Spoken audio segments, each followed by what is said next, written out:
Hello lovelies, welcome back to my channel. In this video I will show you how to make a cover button with a Rivet machine. So these are what I'll be needing for it. That's for the cover button. Here I have my pan, I have my cover button, and I have my dies. So that will be inside. So all I need to do is just to cut the pieces. Just cut the pieces to have this cycle shape. So the next thing I will do is to take the pan and put it like so and tuck it in. So please, when you're cutting the shape of the circle which you need, make sure it's not too big and it's not too small. Make sure it fits the pan and you tuck it in. Can you see what I'm doing? So I'll use my cover button and then I'll cover it and put it into the dies. Can you see that?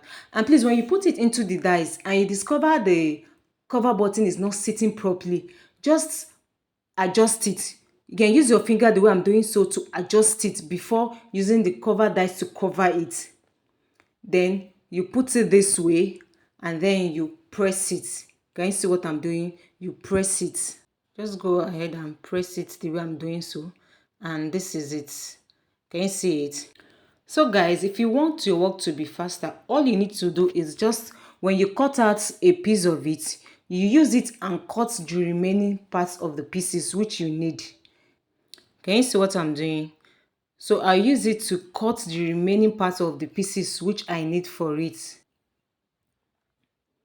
So that is it guys, I'm done cutting out the pieces which I need for the cover button. So I will take my panel and then tuck it in. I'll tuck it in very well before putting it in the dies.